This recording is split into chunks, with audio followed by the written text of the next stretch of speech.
Hello. Today I'm going to be talking about some of my favorite underrated myths. Let's get started.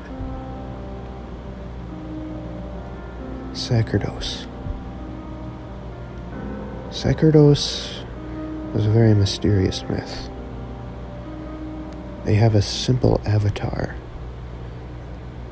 and they only have 3,000 place visits.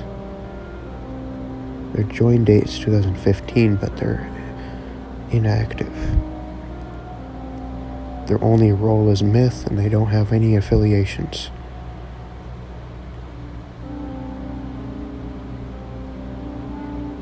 Their game is quite simple,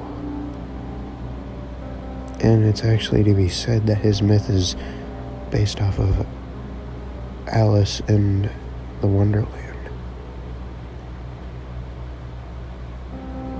The myth game is basically you just spawn in, you find a house in front of you, you walk up to the old, rusty looking house. Inside the house there's some paintings, and if you actually look around for quite a bit, you'll notice that there is something hidden in the house. I don't know what this is, and I'm not sure if anyone else knows what this is, but if you can find out, please tell me what this is supposed to mean. But other than that, the game is just finding a couple of teleports around the place. There's a couple of things like gravestones and that's pretty much it. And there's some really weird stuff in the game too, so I hope you check it out. But just for a warning, there is some gore and dead people in it, so if you don't really like that, then you probably shouldn't be playing Sacerdos' game. And I'll probably have their link to the game in the description. So now my second favorite has to be Merverna. Their games are longer, or I should say a little bit longer, than Sacerdos, or most of the underrated myths that I like. And that's what I like about Merverna, especially that she has multiple of them. Merverna joined in 2019, and she has 11,000 total place visits. Even though she has 11,000, that does seem underrated still. Merverna's games are kind of confusing.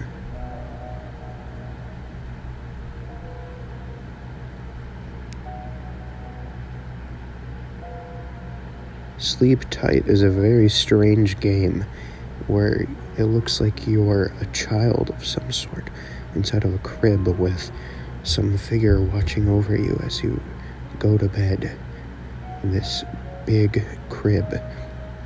You can walk up out of the crib, or I should say climb up out of it, and find a door, but I'm not sure how to go through it because I've tried doing this and it just doesn't work for some reason. I don't know if it's a glitch or if mobile players can't do it, but I don't know.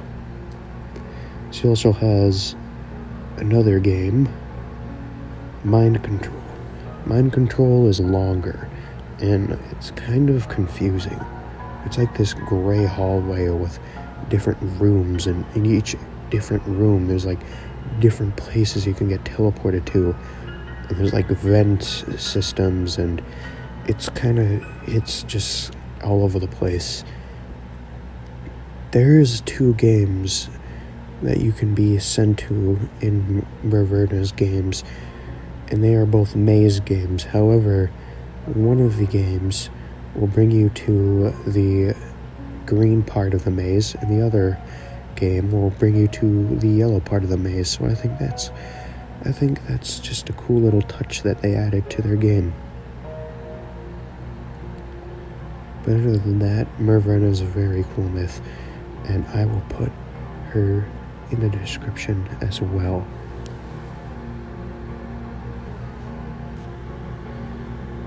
Another underrated myth I really like that, well, you'll probably say, well, no, it's not really underrated because Flamingo did a video on it. Well, then how come they don't have a lot of place visits? Anyways, this next one is Consanity. And if you don't already know, Mr. Realism and Little Nathaniel are associated with them, and they are in the group.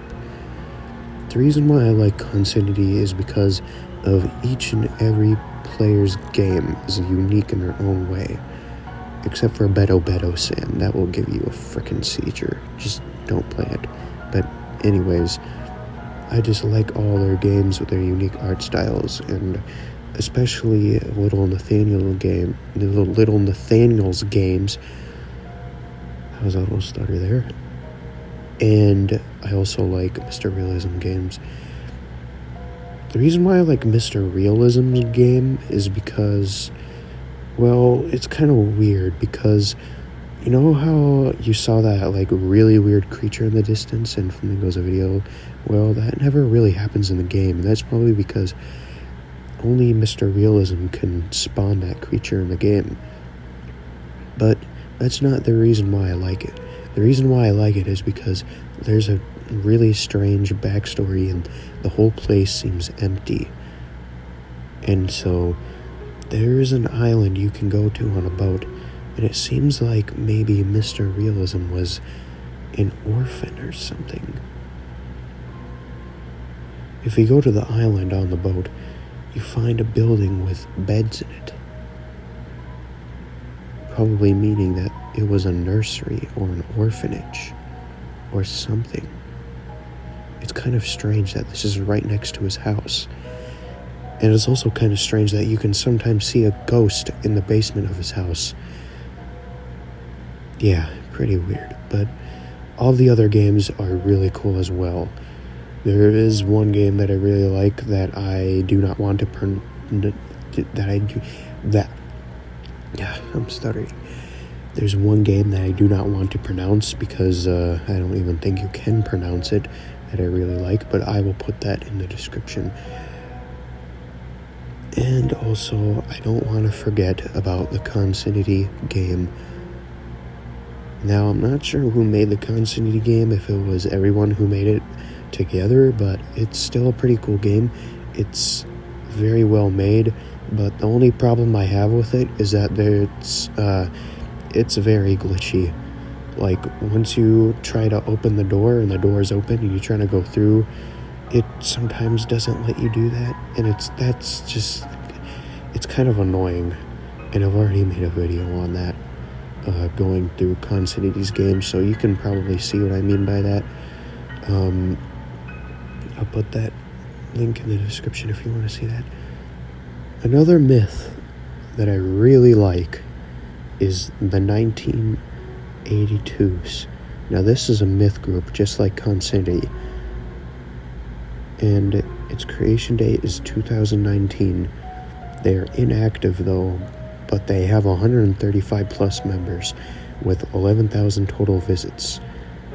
Their group popularity is small, and their group status is public, meaning anybody could join. And their affiliations are Mythsman Myth Investigation Service and Agency of Sight, although MMIS is shut down. Rest in peace, MMIS. Now, their games are kind of strange, I guess you could say. One of their games, The Sound of Silence, is just like some big guy who's in a hospital having a seizure or something, and then he dies. And it's just pitch black for the rest of the game. Their game is very short, but they have a few other games that I probably can't find that are pretty interesting and probably have more secrets that I don't know about. So if you know more about the 1980s, please tell me, and I will put their group in the description if you want to go ahead and check out their games. Another underrated myth that I really like and I enjoyed, but was, the game was updated, if you didn't know, is The Structure by, what's his name again? Oh yeah, Modest Hand. Modest Hand is actually a close friend of mine, and we well, I'm not sure if you would call us close friends, but we talk a lot to each other on Discord, and we like to think that we're friends sometimes. We like to joke around a lot, but, that's just what normal people do on Discord, so whatever. Anyways, the structure game used to be like this puzzle solving, teamwork kind of game. It was kind of confusing as well. You'd have to do like some sort of like puzzle finding or puzzle solving at first, and then you'd have to do parkour, and then you would have to find this portal or whatever. I don't know how you find that still. And then you would have to you know what, you can just go play the game for yourself. Either way, I still like the game, and I mean, really the reason for it is because the length is long, it's well made, and I like the story. The story is kind of just like mysterious and just out there, and it brings up so many ideas and theories out there because it's not, it doesn't tell you a lot except for that, Mada's hand was lost or something, or that he got hurt. It's kind of confusing in a way, Anyways, I think that's gonna be it for all my favorite underrated myths. And I definitely hope you check these myths out because they very well deserve attention. Anyways, I'll see you all later. Bye.